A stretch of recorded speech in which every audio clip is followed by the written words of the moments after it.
And welcome to another edition of the One Team We Agree On. I'm Jillian. And I'm Kyle. How are you doing today? I'm a little tired, but I'm okay.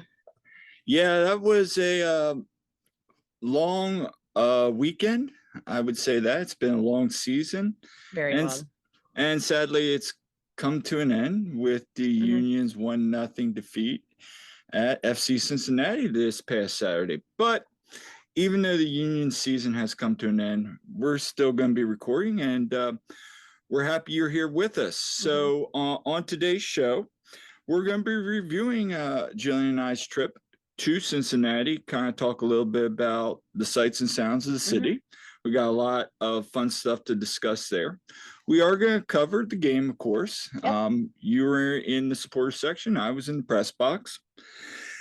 And then again, even though the Union season is sadly over, we got a lot coming up during this off season. Yeah, we do. And you might recall that we actually started this podcast in the off season, and we had plenty of content during the off season. In fact, I know we had at least 10 episodes before we even had any games, because Stu was number 10. Oh yeah, we had more than that. Oh yeah, we had definitely more than that. So a lot coming your way, but before we get started, what are you wearing today? Okay, well, I don't think I've worn this yet on the pod, but this is the gray Union sweatshirt dress. Okay, and it's very comfy, so definitely recommend. I got it from the online team store. It's really nice, and it definitely looks really, really comfy. I have not worn it, but I would think you wouldn't wear it, Kyle. It's for ladies.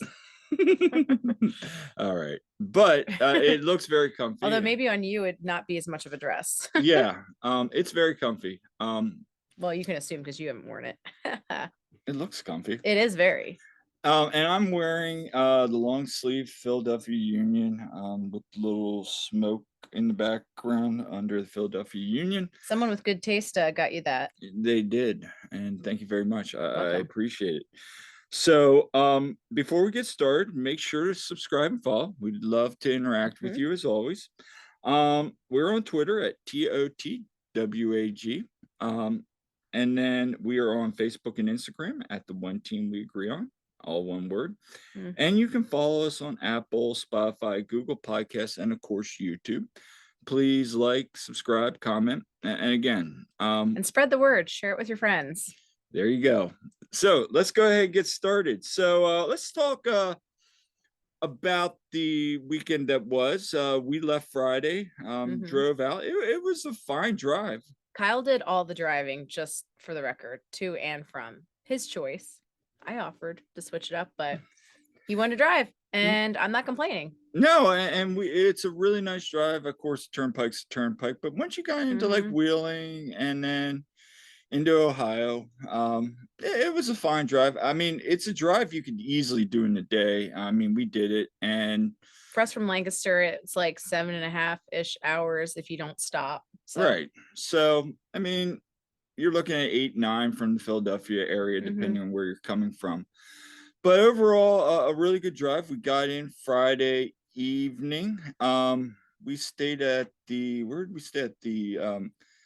The Hilton Garden Inn. Yeah, the Hilton near Xavier University. Right down from Xavier. And I'll tell you what, everybody, I really liked the place. It was clean, easy to get in and out of things. It was right by the highway. Like you could literally get right to the stadium in 13 minutes. You could get anywhere. And that's one. We were like 10 to 15 minutes from like everything. And that's the one thing about Cincinnati I really like is you can get to any place rather easily.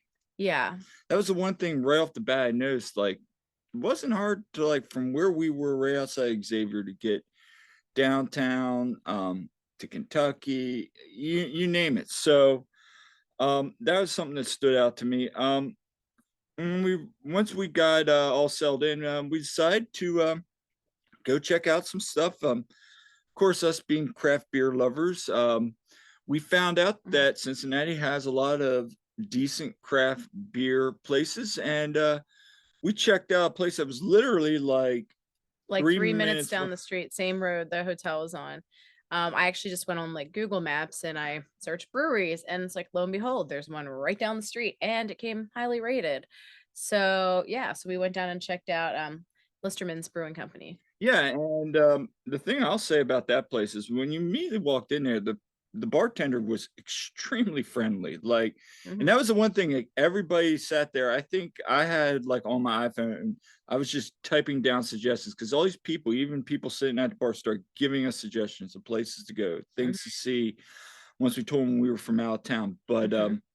that was the first thing that really stuck out to me was the people in that area right there were extremely They friendly. were. And the thing about Listerman's, I thought, was they had those two stouts on there. Oh my gosh, like amazing. Yeah, we had the Apollo, which was their rye aged stout, and then they had Mhm. variation on coconut, which was really good. And I didn't even get to try the one because you downed it so quick. it was really good. Yeah, but the ones I had were really good. I had this one that was like a Christmas cookie. Oh my Yeah, gosh, that was so good. Like all the things we tried, they were really good. Like I said, the bartender was super helpful, as for some of the people sitting there and giving suggestions. And so I thought that was great. yeah, and it was a really cool little atmosphere as well. I had an IPA as well, and that was really good. It was a really nice, kind of, I would say, East Coast, not really in New England, but wasn't really totally hop forward. Um, it was good. And then from there, thanks to the bartender, he recommended we go to Gomez. Yeah, so we were looking somewhere to get food, and Gomez is they have Mexican food. They're known for a thing that's basically kind of like a taco and a quesadilla. It's called a turtle, and other people there too were like, "Oh my gosh, yes, it's so good." And so recommend we go there. So we checked that out, and Yeah, basically you choose your meat. You choose like if you want, which kind you want, like a taco or a turtle or whatever. You choose your meat, you choose the heat that you want or the style, yeah, and I stuff got that goes in it. So, and I ended up doing a chorizo, and I did like Southwest style, and so it was like a medium heat. And you did the Diablo, which is what the bartender had recommended. yeah, and it wasn't really hot, but it was spicy and it was really good. Got it with chicken, and they had a nice little tap selection there. We had Mhm. beer, and it was a nice little cool atmosphere. It kind of reminded you of like a little college kind of like dive barish. It was kind of dive barish, but kind of upscale. The area was Yeah, really they did cool. have beers there, and the area was cool. There was a little back alley Right. kind of area that had lights strung up, and it was just like it reminded me of like there's this little alley with like that was with paving stones. It was kind of like Elfreth's Alley in It Old was. City in Philly. It kind of reminded me of that minus the historical kind of buildings, but it was that kind of little alley, which was cool.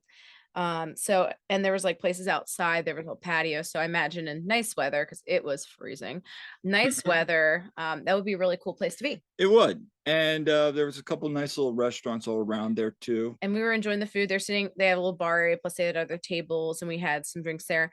And then I looked up and I noticed something that was on the wall, and I was like, oh, maybe I don't like this place as much anymore. Yeah, it was funny. We were chatting with some friends. We're like, guys, this place is great. I highly recommend it. And then we both looked up and I just said 1 out of 10, don't recommend. Yeah. So and I know I think I took a picture of it and sent it to you, Kyle, but there was an FC Cincinnati thing on the wall, and we're like, dang it. Well, and the funny thing is, the guy who was serving us, he was talking about it because he's like, "Oh, is there a game there tomorrow night?" And I'm like, "Yeah." He goes, "Oh man, thanks for telling me because I got where I guess they have a location near the stadium as Right. well." Hmm. He's like, "Oh man, it's gonna be slammed." This, and so we were chatting with him a little bit, and again, really friendly individual. And then so we ended up heading out there and we went to There was Esoteric Brewing, and that was like just down the street. yeah, so we walked over there, and it was a really cool space. It was. They had like a really nice front area. It was like, Lots of little places you could sit, like couches and little tables and and things. then when I went to restroom, I wanted back. They had like a little gaming kind of sports area that overlooked like where they brewed the beer. Mhm. So when you walk in front, you're like, oh, this is a nice little place, but it's really big in the back too, Yeah. and And it was a Friday night though, and it was dead. Like everywhere was dead. it It was was, Friday night, and place was dead. yeah. But what'd you think of the beers? I thought the beers were good. I thought Listermann's were the best ones I had that night, but Oh, for Esoteric was sure. pretty good. So I forget what I had at Esoteric, but We got to sample we it. did get, yeah, that's right. We got a flight. So tried some different things and yeah, they were good. They were good. I mean, I wouldn't say the IPA that we got and brought home with us, that was pretty good. That was probably the best beer I had. Those were our drinks of choice after the game, and we just had those in the hotel after the game. Yeah, we did. And so that was our Friday. Saturday we got up and we had a commenter, somebody that saw that we were in Cincinnati and Yeah, someone who's in from PA, but is an FC Cincinnati fan and had been out there, I guess, and so recommended spots for us to check out. Yeah, and we went to Taste of Belgium. Yeah, so they have a few locations in the area. It was good. And they're known for like their waffles and they have chicken and waffles, which I love chicken and waffles. Although surprisingly, I didn't get the chicken and waffle. No, I got the chicken and waffle with the sausage gravy. It was good. Yeah, so we went enjoyed to it. we went to location. It's actually near the Bengals stadium. Yeah, and we did some walking around afterwards. What before we go on, show everybody some of the pictures from around the stadium area. Yeah. What'd you think of the place? It was kind of cool. It was like a Belgian beer bar, and then they had like a little restaurant. Lots of pastries, and obviously they had a lot of waffle type things. Yeah. I thought it was really good. I had a kind of a waffle sandwich. It had ham and brie and apples and stuff on it, and it was really good. And you got French fries with it. It was kind of like when we went, it was basically brunch at that point. Yeah. And I opted for more of a lunch option. So yeah, it came with fries and an aioli sauce. So it was really good. Definitely recommend. There's a lot of stuff on that menu that sounded really good that I would love to try still. There was. And the cool part about that was it was right by the stadium. So I imagine either during a Reds game or a Bengals game, that whole place, there's a lot of cool little restaurants. Yeah, that whole area is really cool around there. Yeah, and we walked around. So after we ate, we definitely did a little walking, and right down the street, like we said, is there's where the Bengals play at Paycor Stadium. Yep. Which the next day they were playing the Steelers. We saw Steelers fans around, and I was glad that the Steelers beat the Bengals. Just I don't like the Steelers either, but just shout out to Todd and Skylar, who are both Steelers fans. Mhm. And then kind of there's like this overpass right out in front. If you're looking at my mouse here, right here is kind of where the Taste of Belgium was, but just around the side of the building. Yeah, but this looks kind of downtown a little bit. And then we walk. There's like a little park area you can walk across the bridge. Yeah. And they had a nice little sign there. Sing the Queen City. If you're just listening to it, it says "Sing the Queen City." Yep. Yep. And then here's the view from the bridge. It looks so yeah, they have like a whole kind of river walk thing. Like they have a little playground. The river. There's a playground, and that you can see Great American Ballpark where the Reds play, and the bridge we were on, which is closer to the football stadium, it has walkway. You can walk the whole way across. We walked about halfway out. Yeah. If that. So all right. So then we decided to walk around there a little bit more, but then we decided to head over to Kentucky since you've never been. Yeah, so I got to check another state off my list. So right across the bridge, Kentucky, we would have gone to a bourbon bar that was recommended, but it wasn't open. Yeah. So we went to a distillery that's right near the river there on the Kentucky side, and it was New Riff Distillery. Yep. And so we went in there, and it's funny, we're walking in, and the guy and his son are walking in, and of course they got their FC Cincinnati stuff on. Yep. But very nice. And I will say this, a lot of people we encountered just were really nice. They really were. And people were chill. And one of the things I heard a person that I guess, again, another FC Cincinnati fan, kind of DM'd me and was giving me some recommendations as well. That's the one thing with this trip. People are like, "Oh, you're here for the Union Cincinnati game. Here's some recommendations."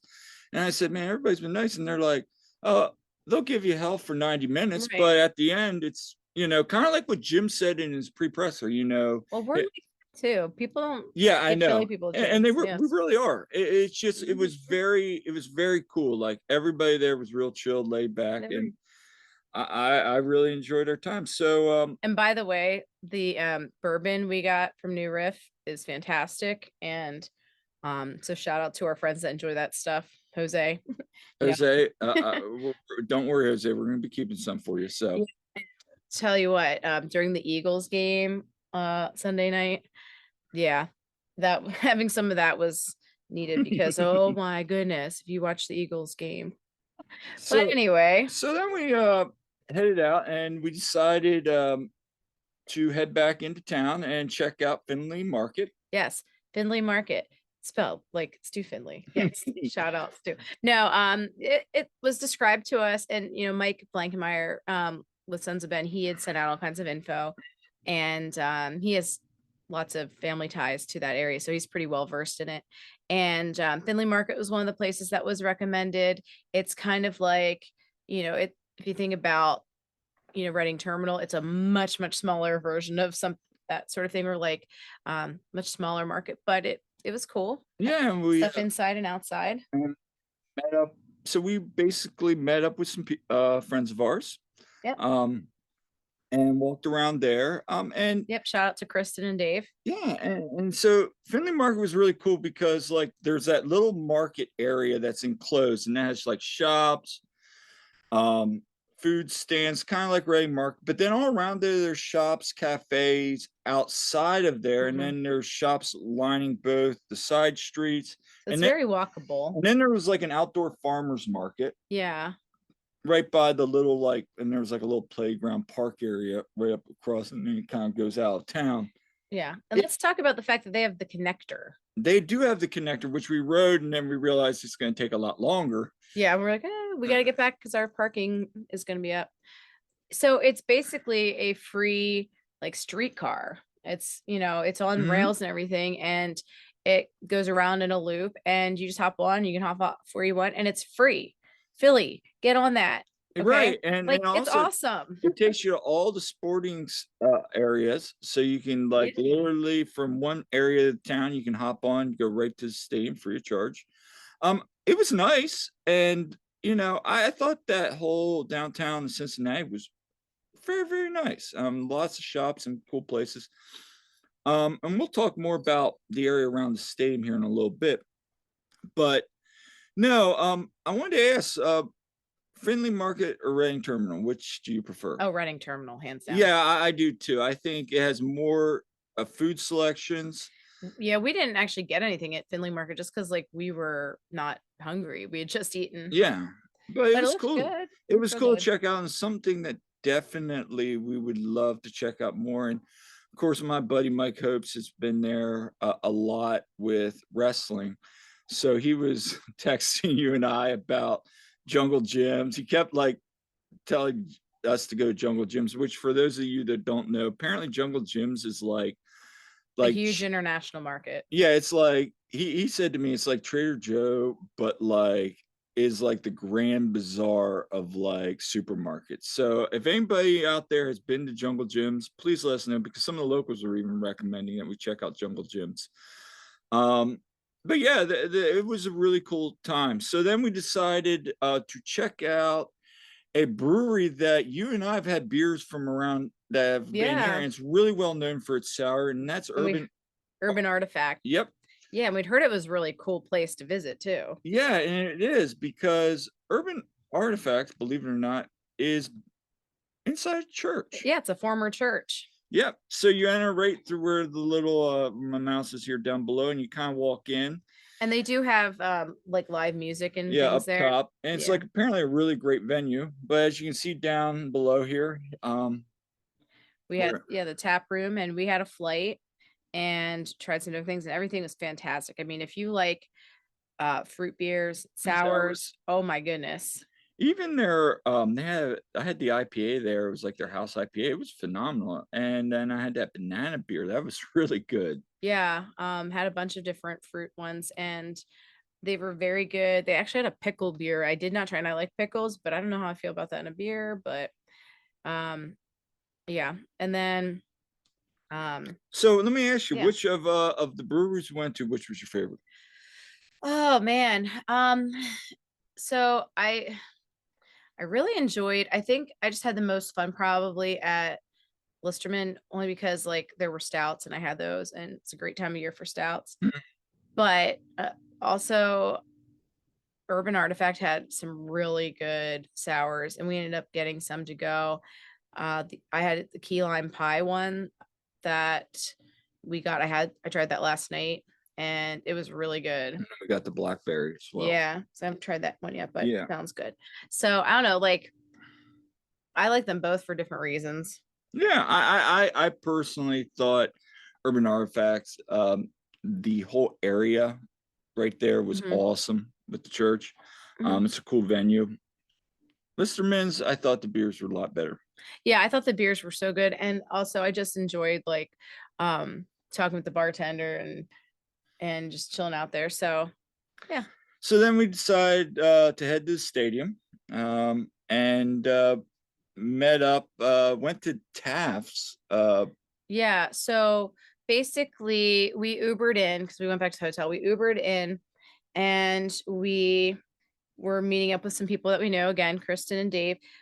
We were gonna check out Taft's Ale House, which was way bigger than we realized when we first walked in. We're like, oh, there's actually 3 floors where they Yeah, are where they have food and drinks. And there were a lot of people there. And one thing I noticed is, there's so many places near the stadium and they're just filled with FC Cincinnati it fans. was. It was packed, and it was interesting because there was like all these shops and restaurants, and everywhere you Mhm. went, you just saw FC Cincinnati fans. The one cool part, though, like everybody was saying, you got to check out the porch. We walked by the porch. We were going to go in, but it Oh, the was, pitch, you I mean? mean, the pitch, yeah, it was slammed. It was, and It it's was filled with like, Cincinnati fans. So I was like, no, I saw some Union fans when we in were there? looking in there. Really? There were some Union fans in Yeah, there, we didn't see but any. you could hardly even get in there. That was the Yeah. problem. Yeah, but as soon as we walked into Taft Ale House, there were actually some Union fans right inside the door. We're Yeah. walking, it's like, hey. But Wasn't one of them from Lancaster? yeah, Yeah. probably knows my sister. I guarantee, like where he said he lived is like right by where some of Kendall's friends live. So yeah, So don't know. I mean, everyone knows my sister. So yeah, let's go into that. So we hung out around there and kind of walked around, and then Well, it was time to head to the stadium. So so this is where Kyle abandoned me and went to the stadium. No, we actually walked over to the stadium, but then yeah, earlier we and got these pictures. took a couple pictures here. Hmm. And that was us before. So All right, here, so this is where it's just me, okay? And I so took this video. This is us gathering, like we're just across the street from where the tailgate was for the people that did the Philly sports trips tailgate, which we did not do. But we met up there. Our friend Conrad and his son, and Kristen and Dave, and there were other people then as well started gathering. So we kind of met up there on the corner, and then we did a march in. And the thing about the march was, well, we did our best trying to be loud. We didn't have any capos, and so this girl and me and a couple other people tried to kind of like lead it. mhm. And the problem was just the front and the back would get a little disconnected on the chairs and the chants. And so but we made the best we could. And so, of course, as we marched in, then we went around like kind of a parking garage, and there were FC Cincinnati fans around there, and Yeah, they start, like of course, giving us crap, and we gave it back, just good yeah, natured, whatever. And so, yeah, we marched in, and then we went up into the stadium. yeah. And so after I left you, I walked back because for those that don't know, where we showed the picture we took, that's the front where you went in, and there Mhm. in the front. Um, Media is all the way around. So I literally had to walk all the way around the stadium to the other Mhm. side. And it's just like this little, like you kind of walk then through like gated parking lot and kind of walked right in. I saw Jonathan Tannenwald. Him and I walked in together. Mhm. Um, and then you take an elevator up and you're in the press area. I asked him how many times he's been there, and he said this is actually the first time he believes he was there for a Union game. He's been there a lot for like US women and US men's games, but he said this was his first time Yeah. which actually I thought you'd been there before. But Yeah. So who from the union was in the media there up in the press box? if I'm honest, it was me and Jonathan. That's That it. was it. Now I know I talked with Greg and I think Scott, they were thinking about going. And I know Todd and Jose, we had talked with them about going as well. But But I yeah, mean, Kyle and Jonathan Tanwell were the but I only mean, for union those guys, media people there. we're not tied to, we drove 8 hours out. I'm sure Jonathan flew out. But my thing is, where were Matt George I'm shocked though that you and two were the only Joe ones there. Tanzi? I mean, I thought they would be there. I Yeah. mean, that was the shocking thing. I thought there'd be more union press there. I think it's crazy that there weren't more there. I mean, for that game, yeah. I mean, I think now again, I know some people had some things they couldn't work out. Yeah, I mean it's Thanksgiving weekend and everything. And so I'm not really knocking them. No, I'm just surprised that there weren't more there. No, but I think, I went out there to cover the game. And yeah. So this is a picture from inside the press box. It was nice. Really spacious, got down front row there. You had a plexiglass or whatever in front. Was it actually like not cold in there? They opened the top so we got some of the sound. So But you weren't freezing your butt off like I was. No. Yeah. And here's another picture. And then here's your picture from you. So I'm over here to your left. That we were on the top level there. And this is your view. Yeah, and so that is from where the away supporters were. So we were kind of up high and in the one corner. So yeah, that was our view. And of course the little roof kind of covers everything. So and then this is me taking a picture of you guys up there. Yeah, and we had definitely over 100 people there when all said and done. Yeah. And then I want to take some video. This is kind of just a real quick little video I took of like when they were setting off the fireworks and ending the light show. And then here is when the teams are marching out. And as you guys can hear, the only thing I didn't like is you really couldn't hear anything. Like I couldn't, it was all muffled. Even when they scored the goal at the end, like it was just kind of like, okay, it wasn't like you didn't get the energy, Yeah. So that was the only issue I had with that, with the glass. But I will say this, everybody in the press area, really nice. Shout out to Justin from Cincinnati Soccer Talk. Really cool guy. Him and I sat together. He's a big AC Milan fan. So we sat there a lot and he was telling me a lot about the ins and outs of, Cincinnati, what was going on. So we had a great conversation, but let's get into the game a little bit. All right. So from kickoff, I would say first 10 minutes into the game, I was about to post, you remember Rocky IV? Of course. All right. I was about to post the image of Paulie when like it's in the first round and Drago's just hitting him and hitting Rocky, and he just turns to Duke and goes, he's getting killed out there. I couldn't find the meme to send, because I couldn't find it, because really my first 5-10 minutes I'm watching this game going, Cincinnati once again, and this has been the Union on the road this year. They just started off slow and Cincinnati was just taking it to them. And for me, I'm thinking, oh God, we're going to get scored on early here and blah, blah, blah. Cause and then we managed to actually get through it, of course, till we didn't get scored on until the 96th minute. Well, and the things, go ahead. Yeah. The things for me were, that first half, they come out and then we started to settle into the game as it went along. But early on, Martinez gets all chippy because they were saying F. Apparently, word was coming down from people in the press that were talking to people in suburb. They were chanting F you Martinez, or Martinez sucks. And of course, he gets all of them. I was saying, again, we saw it. I mean, we were getting smoked on that. Like, Bizo, even Low a couple times, were getting smoked early on, and they give up almost a couple chances there. Yeah. We were creating but not finishing. When have I heard that before? On a set piece, and then they almost put one in, and Blake makes that nice little save, and Andre, our savior. I'm sitting there going, oh my gosh, where is the set piece defense? And this is like halfway through it, and I'm just like, this Cue is the gym clip. Yeah, not good. yeah. And then in the 34th minute, the Union building in, and then Blake makes another nice big save. I forget on who. Mhm.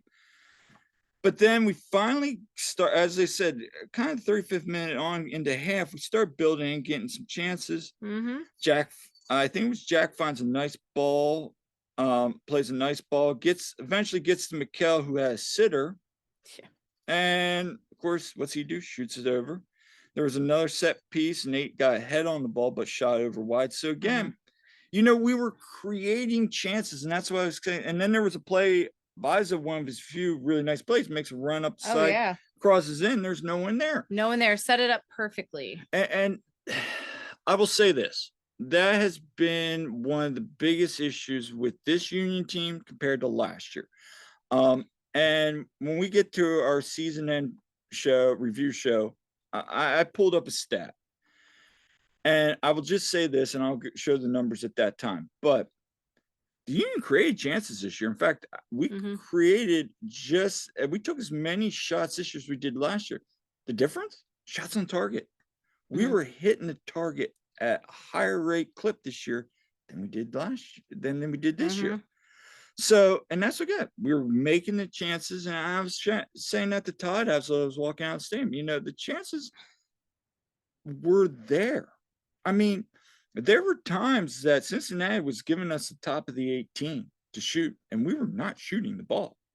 So I'm sitting there going, and they were giving us one side of the field, and I forget which side, but there were times where we could have created chances, and we just didn't. And and then Cincinnati, of course, and I wrote this down. Cincinnati, every time we'd have a chance, we'd kind of dick around with the ball, lose possession. Here they go on counters again. Oh, too many times. And then of course there was that stinking early yellow on Damian Lowe, which was not low, but I feel like, and we can talk about the ref, but I felt like that was a makeup call for that play earlier in the game in the box where he had that tackle and everybody screamed. Which, I mean, everybody in press box is kind of like, it's 50-50. But we go into halftime, and I'm sitting there just going, we just don't look good. Neither team looked great. In fact, Justin turned to me and goes, I don't think either of these teams are beating Columbus. And I kind of looked at him, I go, I don't think either of these teams are beating Columbus either, the way they were playing at that time. Yeah. What were your thoughts on the first half? What was the energy like in the stadium? I thought that, we didn't play great, and that was disappointing. I thought, Cincinnati, their energy, like in the stands, was pretty good. I would say they were not as loud as LA was. That was my question. Okay, so yeah, our fan section was doing pretty good. Again, we didn't have a capo, but we had a lot of good organic stuff going on. And a couple of the Ben's Bastards who are in the 136, they're in 136 normally with us, just down below us, and like they were starting some stuff. Some different people were getting stuff going, so I thought our section did pretty well. And of course there was a good-natured heckling between our section and the Cincy fans that are in the next section. It wasn't like how it is when we play like NYC, when it's just like all out, warfare there. But yeah, so that was my thoughts. I thought, just it was so lackluster that first half. And really the second half, I didn't think when we came out again, like I kind of said, so going in the second half, I was like, okay, can you come out, maybe get a goal late and steal one? Because that was the only way I was seeing. Because that's what I was waiting for, like, just for something to go our way and just we get lucky, get lucky and get out. Because really, I thought the ref, he sucked for both teams. I mean, there were calls, even like some of the Cincinnati people were like, that's not foul. That's not foul. I mean, it was just the way he was calling that game really, I felt, benefited Cincinnati a little bit, because it was stop go. Union just really every time felt like they were getting some little bit of momentum. There'd be some silly foul or some call. And I guess if you're on the Cincinnati side, you could say the same thing. Although I thought Cincinnati took a little bit more advantage of the resets than the Union did. You know, I wrote down here, you know, when Martinez goes down, you know, And that should have been a red. That should have been red. That was, and then you had the flop by Mascara. You know, Yep. I mean, that wins the Olympics for diving contests. I mean, between Mascara flopping and then, you know, taking out Martinez, he should have been out of that game. And shout out to the legend, probably rushing. Yes. For getting his second yellow. Well, he got red the first time, but getting his second card.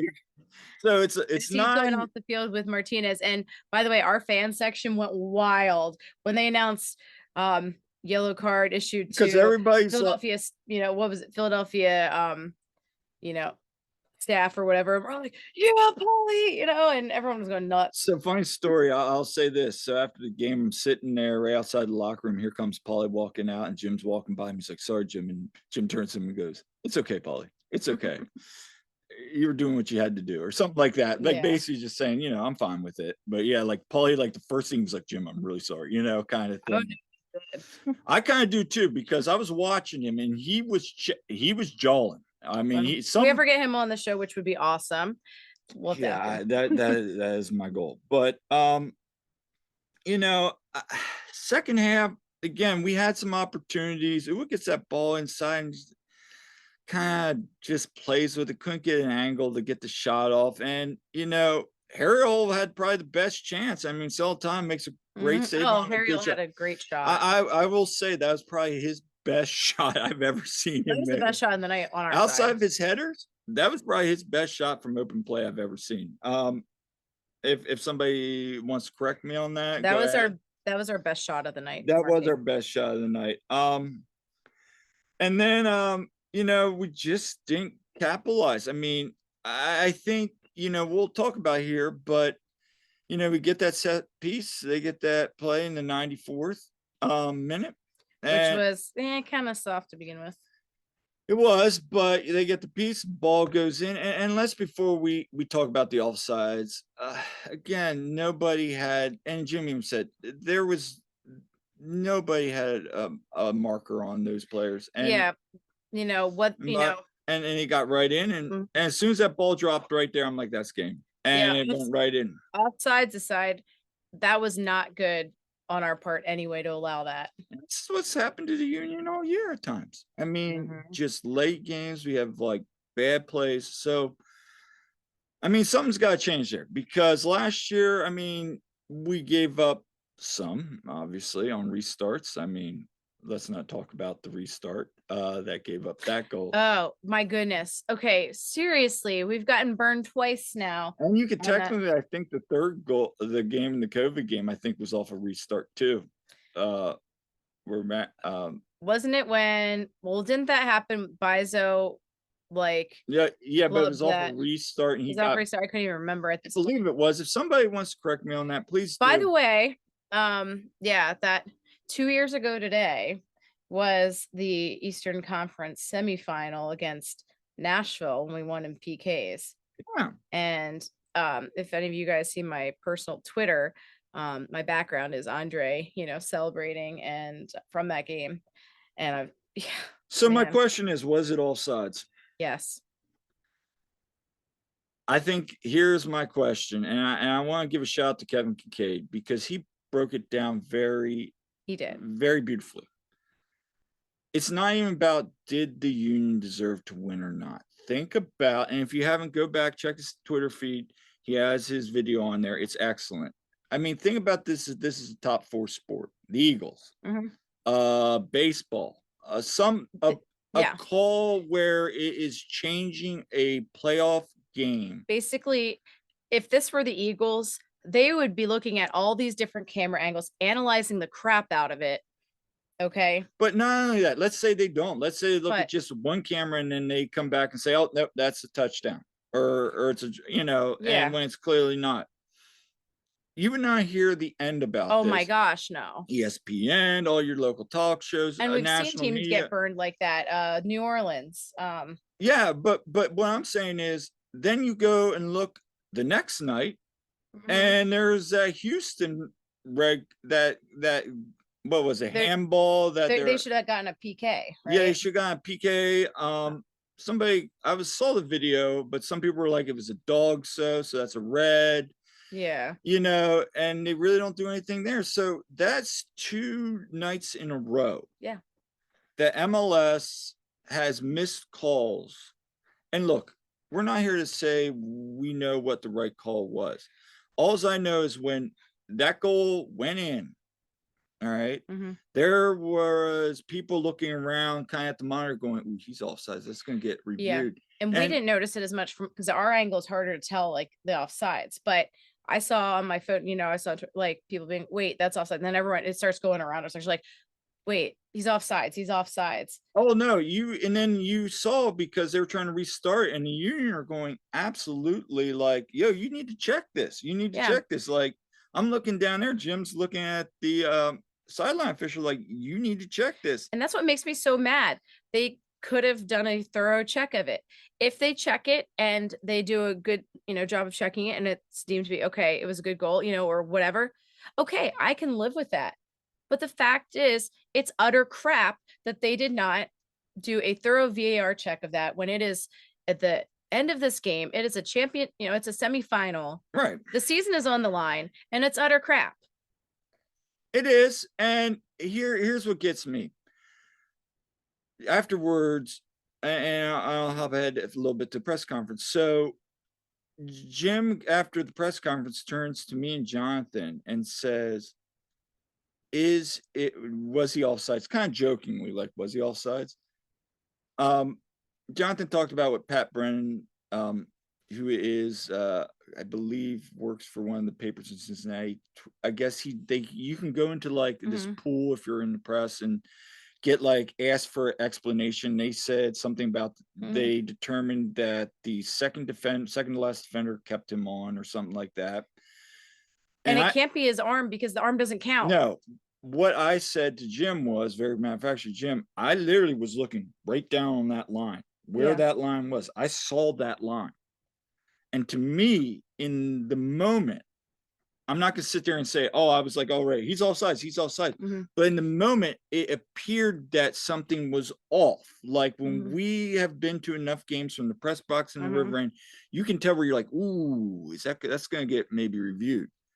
There was that moment where I was like, ooh, that might be off, and no one around me, everybody around me was kind of like, yeah, that might be off. And everybody was kind of shocked. Everybody was shocked that they did not review that play.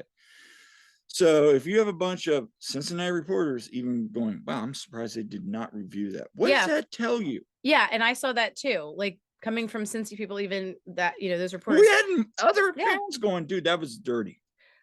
I'm sorry, but you cannot let that happen. That, like I said, if they legit scored on us and it wasn't okay, I can live with that. Okay. I wouldn't be happy about it, but I can live with it if it's a legit goal. But it was offsides. Okay. At the very least, it should have been checked. Right. And like more than just trust me, bro, it's offsides. It's pretty much to quote, was it Kincaid? I think it said like that's basically what it felt like. Like, really? At the end of the day, I think what's more for me anyway is this hasn't been the season, right, that has lived up to expectations. We can agree on that. Yeah. Right? It's been disappointing. But that was just icing on the cake because now the union don't have closure. No, you know what it feels like, Kyle? It feels like 2 years ago with the COVID game because, okay, last year was heartbreaking against LA, but, and we had our chances and it was a great game otherwise. But that's the other thing. We had our chances this game, not, but the fact is it feels more unfair. Like last year, the COVID game, that felt freaking unfair too. Okay. I think at the end of I'll say this, and I know people are probably going to say we didn't deserve to win that game, and I'm fine saying that. Yeah, I mean, we weren't playing But great we didn't deserve to lose that game the that way. way we lost that Yeah. game. I mean, honestly, If they came back and said VR check complete, it's a goal, okay. case closed. I'm done. All right, Yeah. season's over. Cool, let's move on. So after the game, I went in press conference. All right, and I encourage you to listen to it. I had a whole bunch of questions. One of them being the ref's performance, one being about the offsides call, what they were seeing on the field, and one about the break coming up. What are the plans? How you do this? But the whole time I'm walking down the elevator and then getting in there, and by the way, I was in the press where they do the post game media. I was sitting there by myself looking at my questions, and there's a question that hindsight probably should have asked maybe something different. But I just wanted to know, because Jim's going on and he's talking about the game and this and that. I just really wanted to know, Jim, what do you say to your players after this? And he gave his response and, all that. But then afterwards, after we were talking to Jim, we went in the locker room. And, I'd been in the locker room before, but they didn't want to talk. You could look at there, it was quiet. They were just getting dressed and getting out of Dodge. And I stood there for a while, and then I think Jonathan was trying to get some interviews. I just left because you could tell on their face that they felt that they were kind of done dirty in some ways. And having been an athlete, been in that locker room, you don't want to talk to anybody. I know. I get it. Blame them. Now I get it. It's a professional responsibility. We have every right to ask some questions. But for me, what are you going to get from them? You might get like that was that. And maybe down the road, hindsight, this is my first year doing it. I probably should have. But being in their spot, being a coach, you can even tell, Jim, that was the end of the season. They were devastated. Yeah. And they felt that they were done wrong. Yeah. But having said all that, at the end of the day, the Union season is over. Yeah. And we're up in the stands and, basically, and funny thing about that is, well, during the game, we all started singing Mr. Brightside, of course, as we often do. But at the end of the game, and I heard that they always do this, is since in the stadium there, they played Mr. Brightside as they're all celebrating. Now, of course, we're all like devastated, of course, in our section. But then after we just start, like probably about half our section just starts wildly singing along to Mr. Brightside and taking it back, and, it just, for me, and it's kind of like, I still remember seeing this in LA, is just our players sitting on the ground, just like devastated, basically, and I hated seeing that, and that stuck with me, and I saw, and of course our guys, like when that game ended, you could tell that hurt, they wanted more. They were disappointed in themselves. They're disappointed for letting, themselves and their team and their fans down and everything. Yeah. Now, it was very just telling, like, Bedoya, he came kind of halfway over towards the stands and acknowledged our fans, but none of the other players did. And that was a big thing I noticed. Like, that's normally they'd come acknowledge the away fans. They did for the MLS Cup. Yeah, they did. And this time they didn't. I think they were just so like down and feeling done with, I don't know, whatever. They were just in their feelings, I guess, which I get. But I appreciate that Ali came over. At least he always does. He's, as class act. Like I said before, when I've been at away match, like he always comes over. At Colorado, he shook each of our hands. And there were probably about 30 to 40 of us that were at that game. So it's not like we had just a couple people. But he like shook everyone's hand that came down and at the end of the game there. But what sucks for me is I do hope that's not the last time we see Ellie in our uniform, And Jim let a powerful message go, and the players got behind it. So we'll see. Yeah. There's a lot more which I'm sure we'll be talking about in the coming months Yeah. and weeks. There's a lot more questions now than answers going into this off season. There is. Next few And months are going to be I interesting. mean, and just to tie the bow on this, it's okay if you're listening right now, say this season was utter disappointment. I get it. I don't necessarily, there are some good things and bright things I take away from this season. But at the end of the day, and I'll go into it more at our season review, that's a fair point. Because at the end of the day, we did not achieve anything. We brought everybody back. The expectations were high. We didn't meet expectations. And that's fair. It's okay. I mean, we can sit here and say, oh, they did this, they did this. They didn't win a trophy. And so because of that, you had to say it was a disappointment. Yeah. Now, we're going to put some stuff to that. We were tired. We played a lot of games, and we could go on about a lot of this stuff. But hey, look at LAFC. They're still in it. And if they win the cup, that whole argument goes out the window. But also look at their payroll. Look at what they have. That's another argument. That's a whole other thing. But yes. It's definitely, like I said, disappointing. And for those of you listening who are also Phillies fans, it kind of feels like how we did after we choked and lost to Arizona. That's a fair point. We're expecting to go back and maybe go win that World Series. Did I think we were going to go win the cup this year the way we've been doing this season? But I thought, especially with Cincinnati missing a couple people, that maybe we had a shot. If we could get through them, then who knows?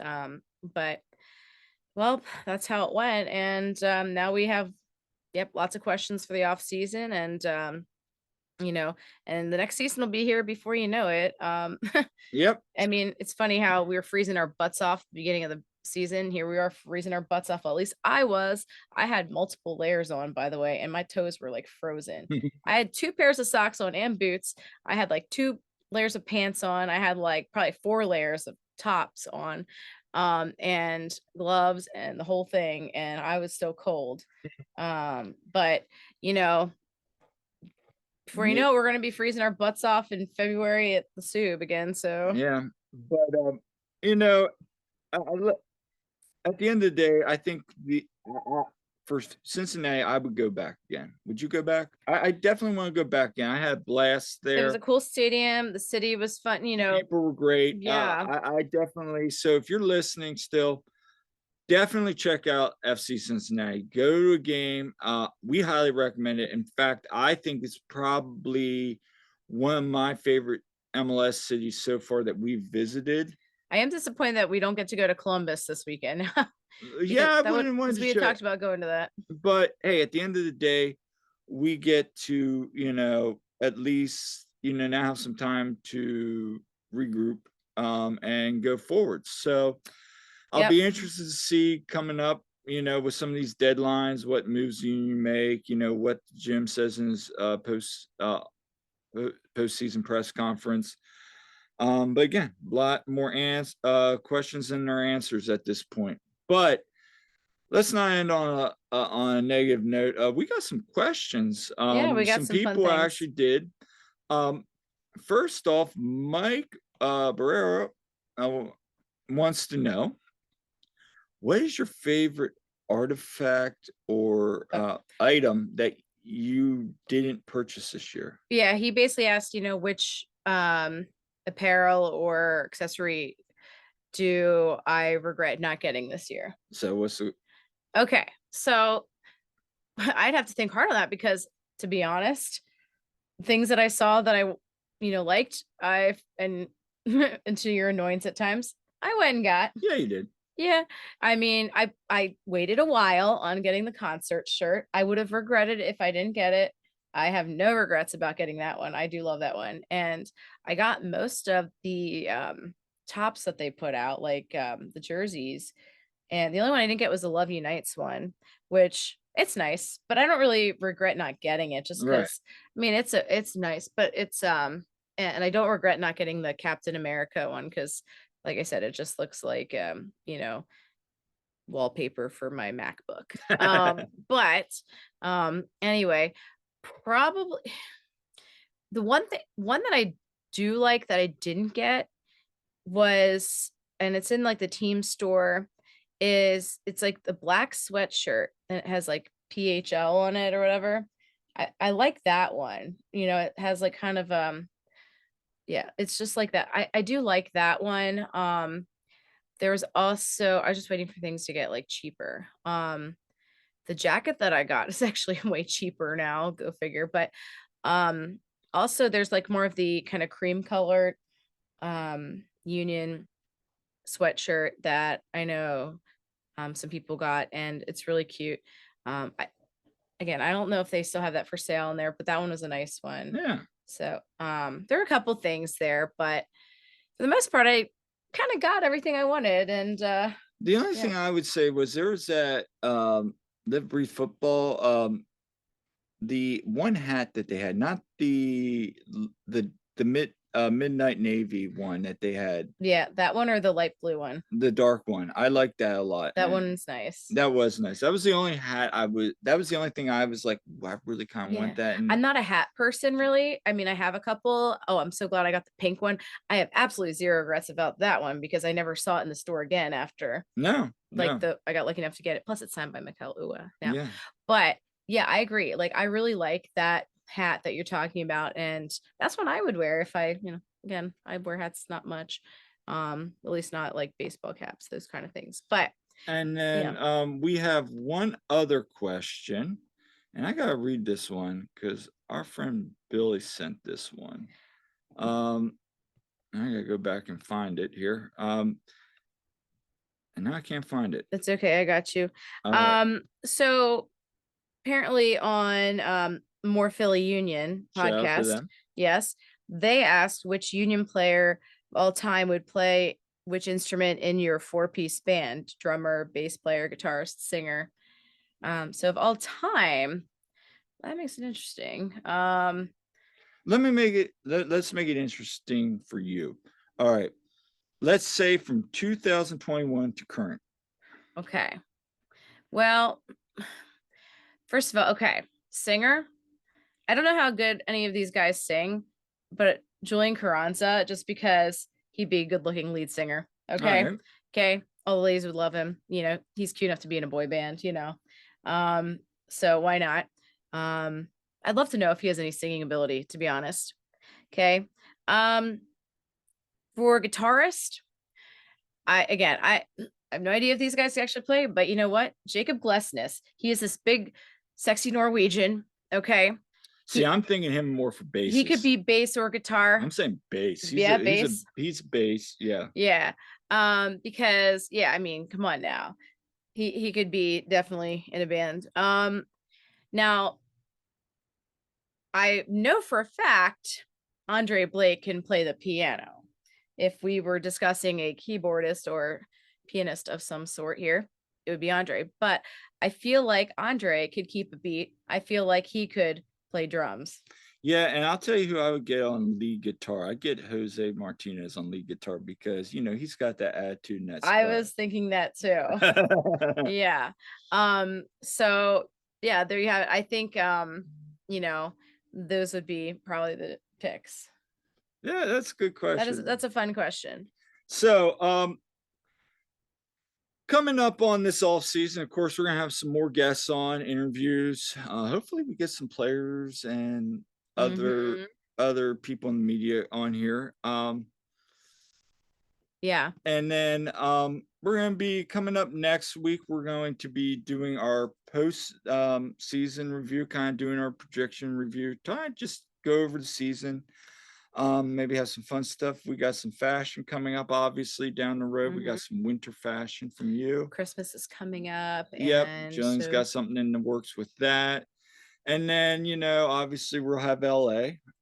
So we'll probably be doing some of that. That'll be exciting. And that's right before my birthday. So yeah, a lot to come up with, even though it is now the off season. So a lot of Union coverage still coming our way.